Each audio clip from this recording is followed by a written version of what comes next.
Hello friends, कैसे हैं आप सभी। उम्मीद करते हैं आप सभी अच्छे होंगे। गाइस, अभी हमारा जो टॉपिक चल रहा है वो एंशियंट हिस्ट्री का मौर्य वंश के बाद हम लोग मौर्योत्तर काल में हम लोग अब चर्चा कर रहे हैं, जिसमें से भाग 1 जो वीडियोस था जिसमें विदेशी आक्रमणकारी के बारे में हम लोगों ने चर्चा किया था, जिसमें हिंद, यूनानी, शक, पहलव, ये सब जो वंश थे उसके बारे में हम लोगों ने चर्चा किया था। गाइज, आज जो हम लोग चर्चा करने वाले हैं वो हमारा टॉपिक होगा आज की क्लास दूसरे भाग में, यानी कि मौर्योत्तर काल का दूसरा भाग के बारे में आज हम लोग चर्चा करेंगे, जिसमें हम लोग देखेंगे भारत के ही वैसे कौन कौन से शासक थे जो मौर्य वंश के समाप्ति के बाद इनका वंश स्थापित हुआ, जिसके आधार पर वो अपनी अपनी अलग अलग तरीके से कार्य किए। आज हम लोग जानेंगे इसमें से कुछ कुछ वंश हैं, जैसे कि आप लोग देखोगे हसीन मासू का यहाँ पर मैं ट्रिक लिख रखा हूँ। इसमें से मैंने चर्चा किया था हर्यक वंश के बारे में, शिशुनाग वंश के बारे में और नंद वंश के बारे में। उसके बाद हम लोग सबसे बड़ा इसके बारे में चर्चा किए थे मौर्य वंश के बारे में। यहाँ पर ध्यान देना, माँ से मौर्य वंश के बारे में हम लोगों ने चर्चा किया था, जिसका 4-5 क्लासेस हुए हैं और उसका भी लिंक आपको डिस्क्रिप्शन बॉक्स में आपको मिल जाएगा। तो मौर्य वंश के बाद हम लोग चर्चा करने वाले हैं सुंग वंश, सा से सुंग वंश यहाँ पर जो है आपका। तो आज की जो क्लास होगी हमारी वो होगा सुंग वंश, कन्नौ वंश, सतवाहन वंश और एक हमारा है चेदी वंश। तो चेदी वंश को हम लोग लास्ट में देखेंगे। यहाँ पर जो मैं बोर्ड में लिखा हूँ यहाँ पर कन्नौ वंश तक ही है, इसके बाद सतवाहन वंश और चेदी वंश को बहुत ही छोटा सा टॉपिक है, उसको हम लोग इसके बाद वाला जब हम लोग इसको मिटा कर लिखेंगे तो उसमें हम लोग चर्चा करेंगे। तो गाइज, आप लोग यहाँ पर ध्यान देना, ये जो सुंग वंश है इसका मौर्योत्तर काल में बहुत बड़ी भूमिका रही। जैसे आप विदेशी आक्रमणकारी में आप जब देखोगे कि मौर्योत्तर काल में जो भाग 1 में जिसमें मैंने चर्चा किया था उसमें हिंद, यूनान जितने स्ट्रांग थे जो शासन व्यवस्था चलाए थे, उसी की तरह यहाँ पर सुंग वंश बहुत ज़्यादा स्ट्रांग था।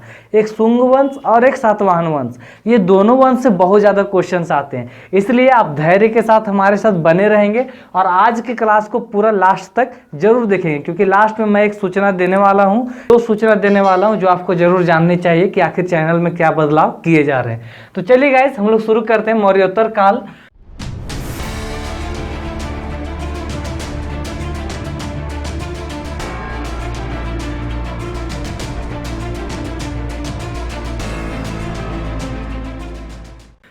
यानी कि मौर्य के उत्तर के बाद जो मौर्य वंश था उसके बाद के जो काल जो बने हम लोग उसको मौर्योत्तर काल में रखते हैं। इसको आप सिंपली यही समझो। और उसके बाद हम लोग देखते हैं कि मौर्योत्तर काल में यहाँ पर चर्चा मिलता है ब्राह्मण साम्राज्य के बारे में। जी हाँ गाइस, यहाँ पर आपको नजर आ रहा होगा ब्राह्मण साम्राज्य। अब ब्राह्मण साम्राज्य का मतलब क्या है, तो मौर्य वंश के बाद जितने भी शासक जो हुए, जो 3-4 जो शासक का नाम जो मैं अभी बता रहा हूँ, वो सभी के सभी ब्राह्मण साम्राज्य से बिलोंग करते थे, ब्राह्मण वर्ण से बिलोंग करते थे और उनके साम्राज्य के बारे में आज हम लोग चर्चा करने वाले। इसलिए इस सुंग वंश को ब्राह्मण साम्राज्य भी कहते हैं। क्या कहते हैं? सुंग वंश को ब्राह्मण साम्राज्य भी कहते हैं। अब भाई, पहले मौर्य वंश था, मौर्य वंश के जो अंतिम शासक थे वो विद्रथ थे। विद्रथ की हत्या उसके ही सेनापति पुष्यमित्र शुंग जो थे, ये पुष्यमित्र शुंग, इन्हीं के द्वारा उनकी हत्या कर दी गई। विद्रथ बहुत छोटे थे और उसी समय ये सेनापति में थे, तो ये खंजर से घोंप के उनको मार देते हैं। तो ये पुष्यमित्र शुंग जब हत्या किए तो जाहिर सी बात है अपना सत्ता स्थापित करेंगे, और ये सत्ता जब स्थापित किए तो ये निर्माण किए शुंग वंश का। और शुंग वंश बहुत ही ज़्यादा चर्चित है इतिहास में, इसलिए आप लोग इसको ध्यान से देखना। जब ये शुंग वंश की स्थापना किए तो ये 185 ईसा पूर्व, यहाँ पर ध्यान देना, 185 ईसा पूर्व के आसपास की ये बात है। अब इनका जो शासन जो काल चला पूरा, तो 185 से 151 BC तक इनका शासनकाल इतने ही दूर तक चला। अब अभी तो मैंने चर्चा किया कि पुष्यमित्र शुंग इसके संस्थापक हुए जो विद्रथ की हत्या करके निर्माण किए थे। वहीं आप देखोगे इनकी राजधानी जो थी वो विदिशा को बनाया गया। किसको बनाया गया? विदिशा को। कहीं कहीं आपको इतिहास में मिलेगा पुष्यमित्र शुंग का जो पहला जो राजधानी था वो पाटलिपुत्र ही था, लेकिन बाद में जब वो अपने साम्राज्य को थोड़ा बहुत विस्तार कर लेते हैं तो वो चेंज करके विदिशा कर देते हैं। तो ये शुंग वंश में था। अब गाइस यहाँ ध्यान देना, अब इनके शासन काल में कुछ तो इंपॉर्टेंट काम हुए होंगे, कुछ विद्वान होंगे, तो कौन थे? तो एक दरबारी जो विद्वान जो कहा जाता है, इनके दरबार में जो विद्वान होते थे वो पतंजलि थे। अभी पतंजलि का बहुत सारा सामान मार्केट में अभी बिक रहा है, तो ये उन्हीं के नाम से रखा गया। पतंजलि ये शुंग वंश के विद्वान थे। और इसके साथ में ही जब पुष्यमित्र शुंग अपने साम्राज्य विस्तार कर रहे थे, उस दरमियान में वो 2 अश्वमेध यज्ञ करवाते, और वो अश्वमेध कराने का जो पुरोहित होते हैं वो होते हैं पतंजलि। यहाँ पर ध्यान देना, 2 अश्वमेध यज्ञ करवाए गए पुष्यमित्र शुंग के द्वारा, और इसके जो पुरोहित होते हैं वो होते थे पतंजलि। पतंजलि नामक जो विद्वान थे वही इनके पुरोहित थे। पुष्यमित्र शुंग ने हिंद यूनानी शासक मिनांडर के बारे में आप लोगों ने सुना होगा, जिसको मिलिंद नाम से भी जाना जाता है। मिलिंद पन्हो जो बौद्ध ग्रंथ है उसमें हम लोग मिलिंद नाम से भी जानते हैं मिनांडर को। उसी में चर्चा मिलता है कि मिनांडर को पुष्यमित्र शुंग ने हरा दिए थे। लेकिन आप गाइस यहाँ ध्यान देना, बाद में इनके हराने के बाद कहीं कहीं और भी चर्चा मिलता है, बहुत सारे ग्रंथ में चर्चा मिलता है कि पुष्यमित्र शुंग के शासन काल में भी साकेत, जिसको अयोध्या बोलते हैं, साकेत जैसे क्षेत्र को भी उन्होंने हराकर अपने साम्राज्य में मिलाया था। बाद में उसको फिर पुष्यमित्र शुंग फिर से उसको जीत के अपने में मिलाते हैं। खैर, इस पर चलिए हम लोग बाद में चर्चा करेंगे। यहाँ पर ध्यान देना, पुष्यमित्र शुंग मिनांडर को हरा देते हैं, और उसके बाद आप देखोगे पुष्यमित्र शुंग के शासन काल में 3-4 साहित्य का निर्माण किया गया, जिसमें से 2-3 जो है वो बहुत ज़्यादा फेमस है। जैसे आप देखोगे कालिदास ने संस्कृत भाषा में एक साहित्य को लिखे जिसका नाम था मालविकाग्नि मित्रम। मालविकाग्नि मित्रम, ये जो संस्कृत भाषा में था, इसमें मुख्यतः जो चर्चा की गई है वो अग्निमित्र के बारे में चर्चा की गई। अग्निमित्र कौन थे? तो अग्निमित्र पुष्यमित्र शुंग के बाद के उत्तराधिकारी थे, शुंग वंश के उत्तराधिकारी माना जाता है। और कहीं कहीं इसी के बारे में बता दिया जाता है कि पुष्यमित्र शुंग का ही अग्निमित्र के नाम से भी जानते थे। लेकिन आप लोग इसको ध्यान रखना, ये उत्तराधिकारी थे, और उत्तराधिकारी होने के कारण इनके बारे में ही चर्चा मिलता है। तो किसके बारे में चर्चा मिलता है? अग्निमित्र के बारे में। और इनका जो विवाह हुआ था वो मालविका के साथ में हुआ था। किनके साथ में हुआ था? मालविका के साथ में। अब मालविका के साथ में हुआ तो कालिदास जो है वो पूरा का पूरा इनका जो है एक तरह से आप कह सकते हो लव स्टोरी वो यहाँ पर लिख दिए है ना। मालविका, देखिए यहाँ पर नाम इसको तोड़िएगा तो आपको समझ में आएगा। मालविका है ना ये नाम, और अग्निमित्रम, तो ये दोनों के, अग्नि मतलब ये अग्निमित्रम और मालविका, ये दोनों के विवाह की कहानी को ये पूरा संस्कृत भाषा में लिखे हैं, जिसका साहित्य का नाम है मालविका अग्निमित्रम। तो ये चीज़ें आप लोग याद रखना, ये कालिदास के द्वारा लिखा गया था। ये बहुत इंपॉर्टेंट क्वेश्चन है, नेट में एक बार पूछा है, तो आप लोग ध्यान रखना इसको। अब गाइस इसी के साथ में एक वानवट जो थे, उनके द्वारा रचित साहित्य का नाम था हर्ष चरित्र। इनके द्वारा रचना हुई थी वानभट्ट के द्वारा। जैसे आप देखोगे ये पुष्यमित्र शुंग है, ये वैष्णव धर्म के उपासक थे, तो इनके शासनकाल में वैष्णव धर्म का उत्थान होना लाजमी है। तो इसीलिए इन्होंने एक और ग्रंथ का निर्माण करवाया, यानी कि इनके शासनकाल में एक और ग्रंथ का निर्माण हुआ जिसका नाम था मनुस्मृति। ये जो मनुस्मृति जो है, इस ग्रंथ का निर्माण कौन करवाए थे? सतपथ ब्राह्मण, और इनके द्वारा कराया गया था। मनुस्मृति में था क्या, आप लोग को पता चला होगा। इस पर बहुत ज़्यादा कंट्राडिक्शंस है, अभी सोशल मीडिया बहुत ज़्यादा इसके बारे में बोला जाता है, और यहाँ तक कि बाबा साहब डॉक्टर भीमराव अंबेडकर इस ग्रंथ को जला दिए थे। तो इसमें क्या कारण था कि इसको जलाए थे? तो ये जो ग्रंथ थी ये असमान जाति व्यवस्था पर निर्माण किया गया था। उसमें अति शूद्रों और शूद्रों के लिए दंडनीय अपराध के जैसे कानून व्यवस्था को निर्माण किए गए थे, जिसके आधार पर वो समाज में असमानता को दर्शाता था, और इसलिए इस मनुस्मृति को बाबा साहब डॉक्टर भीमराव अंबेडकर इसको जला दिए थे। परंतु आप यहाँ पर ध्यान देना, ये मनुस्मृति की रचना एनसीईआरटी की किसी भी बुक में आप पढ़ोगे, खास करके 12th के बुक में पढ़ोगे तो आपको पता चलेगा कि मनुस्मृति जैसे ग्रंथ का रचना इन्हीं के शुंग वंश में ही हुआ था। और ये 3 ग्रंथ को आपको याद रखना चाहिए। पहला है मालविका अग्निमित्रम, दूसरा है वानभट्ट, और तीसरा है मनुस्मृति, जो इनके शासनकाल में निर्माण हुए थे। अब गाइस इनकी शासन व्यवस्था चल रही थी, तो चलने के दरमियान में बहुत सारी चीज़ों को ये बनाए भी, तोड़े भी। तो तोड़ने में जो लिस्ट आता है वो है 84,000 बौद्ध स्तूप। यहाँ पर ध्यान देना, 84,000 बौद्ध स्तूप को इन्होंने तोड़वाया था। वहीं आप देखोगे सांची का जो स्तूप है, वहाँ पर चार दीवारी का जो निर्माण करवाए थे शुंग वंश में, पुष्यमित्र शुंग जो चार दीवारी का जो मरम्मत करवाए थे वो अपने तरीके से करवाए थे पाषाण काल के आधार पर। तो पाषाण काल के आधार पर कैसे, तो वो जो चार दीवारी के, तो उसमें चार दीवारें चारों बगल से इस तरह से घेरा जाता था। तो ये जो बाउंड्री होती थी ना, बाउंड्री, इसको पत्थर से निर्माण करवाए थे यही पुष्यमित्र शुंग नए तरीके से। सिर्फ सांची के स्तूप में ये प्रमाण मिलता है, परंतु आप देखोगे इसमें कितनी सच्चाई, इसको आप चेक करना। तो यहाँ पर मैंने लिखा है स्तूपों के चार दीवारी पाषाण काल के आधार पर निर्माण किए गए थे। इसके जो अंतिम शासक हुए, यानी कि शुंग वंश के जो अंतिम शासक हुए वो हुए देवभूति, और देवभूति की हत्या वासुदेव कर दिए। वासुदेव जब इनकी हत्या करते हैं तो जाहिर सी बात है वो नए वंश के निर्माण करेंगे। तो नए वंश का जो निर्माण किए उनका नाम था कन्नौ वंश। कन्नौ वंश से आपका ज़्यादा क्वेश्चंस नहीं आते हैं, आप सिर्फ ये समझो कि इनके जो संस्थापक थे वो वासुदेव थे, और इस कन्नौ वंश के जो अंतिम शासक जो हुए वो हुए सुशर्मा। कौन हुए? सुशर्मा। और इनका जो साम्राज्य क्षेत्र था ये बहुत ही सीमित क्षेत्र में थे। ये पाटलिपुत्र का कुछ क्षेत्र जो था, पाटलिपुत्र जो अभी हमारा वर्तमान का जो पटना है, उस समय तो बहुत बड़ा फैला हुआ था ना पटना, पाटलिपुत्र के नाम से हम लोग जानते थे एंशिएंट में। तो उसी पाटलिपुत्र के क्षेत्र के कुछ कुछ भाग में इनका शासन व्यवस्था चल रहा था कन्नौ वंश का। अब हम लोग देखेंगे सातवाहन वंश का और फिर चेदी वंश का, उसके बाद क्लास आज की समाप्त हो जाएगी। तो आप हमारे साथ धैर्य के साथ बने रहें और वीडियो को पूरा देखेंगे। अब गाइस अगर हम लोग सातवाहन वंश के बारे में अगर हम लोग चर्चा करेंगे, यहाँ पर मैं एक ट्रिक लिख रखा हूँ S3।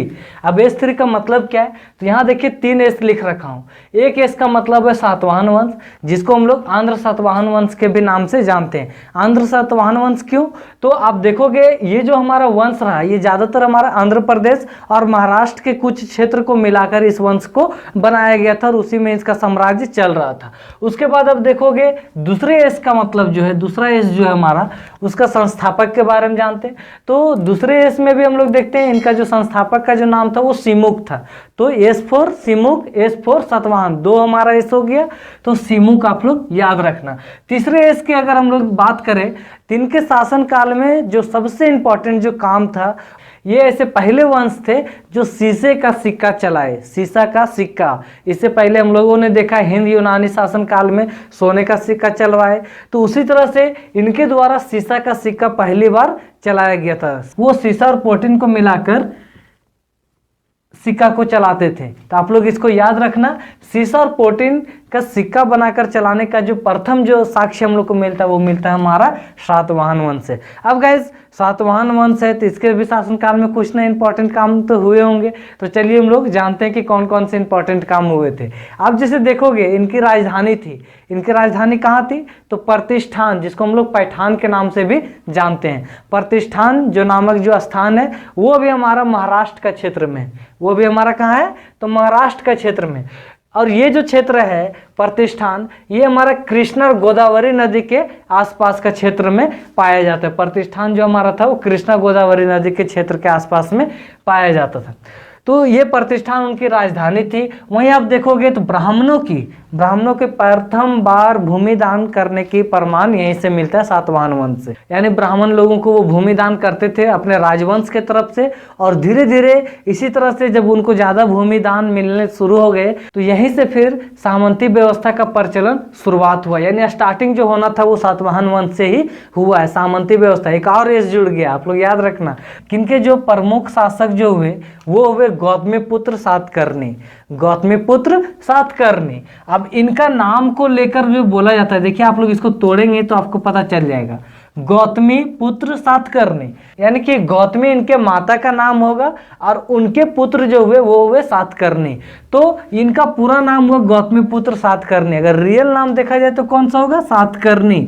लेकिन ये अपने नाम के आगे जिसमें से जितने भी शासक जो हुए, सातवाहन वंश के जितने भी शासक हुए, वो अपने नाम के आगे अपने माता का नाम, माँ का नाम वो ऐड करते थे, जोड़ते थे। और इसीलिए इसमें कहा जाता है कि सातवाहन वंश में जो माताएं जो थी उनको बहुत ही ज़्यादा रिस्पेक्ट के नज़र से देखा जाता था। इसलिए वो एक सम्मान के तौर पर अपनी माँ का नाम को टैग लगाते थे, आगे जोड़कर वो अपने नाम को बनाते थे। और इस तरह से एक हमारा ये प्रमाण, ये अंदाजा लगाया जाता है इतिहासकारों के द्वारा। अब गाइस अगर हम लोग चर्चा करेंगे, अभी मैंने चर्चा किया सामंती व्यवस्था के बारे में। अब इसके बाद अगर हम लोग देखते हैं तो सातवाहन वंश के शासक हाल गाथा, इनके जो थे हाल गाथा, उनके द्वारा सप्तशती की रचना की गई है। तो ये आप लोग भी याद रखना। इसके बाद अगर हम लोग इनकी कला के बारे में देखें तो कला के बारे में क्या मिलता है हम लोग को, तो इनकी जो कला थी, जो कोई भी स्थापत्य कला का जो कुछ भी निर्माण ये करते थे, तो इनका जो आधार था वो था काकरे चैत्य कला। कौन सी कला थी? काकरे चैत्य कला। और इनकी जो लिपि थी वो थी ब्राह्मी लिपि। ब्राह्मी लिपि आप सभी जान रहे हैं, लेफ्ट टू राइट, जैसे हम लोग हिंदी को लिखते हैं लेफ्ट टू राइट। और खरोष्टी लिपि जो था वो राइट टू लेफ्ट। सातवाहन वंश में ज्यादातर प्रयोग ब्राह्मी लिपि का किया जाता था और भाषा होता था प्राकृत। जिसे आप देखोगे हिंदी का, हिंदी हमारा कैसा है, लिपि की अगर हम लोग हिंदी की बात करेंगे तो हमारा हो जाएगा देवनागरी लिपि। अभी जो मैं लिख रहा हूँ ये हमारा है देवनागरी लिपि में, अभी जो मैं बोल रहा हूँ ये हमारा हो गया हिंदी भाषा। तो इसी तरह से यहाँ देखोगे इनकी जो लिपि थी वो थी ब्राह्मी लिपि और भाषा जो थी वो थी प्राकृत भाषा। तो गैस यहाँ पर आप ध्यान देना, अमरावती कला का विकास हुआ, तो ये अमरावती कला उसी के आधार पर बनाया गया था। यहाँ पर अमरावती कला का विकास सातवाहन वंश में हुआ। अब गैस यहाँ पर जो हम लोग को नजर आ रहा होगा चेदी वंश, चेदी वंश के बारे में अगर हम लोग चर्चा करें तो यहाँ पर नजर आ रहा होगा महामेधवाहन वंश। इसको चेदी वंश को ही महामेधवाहन वंश भी कहते हैं। सातवाहन वंश के बाद महामेधवाहन वंश।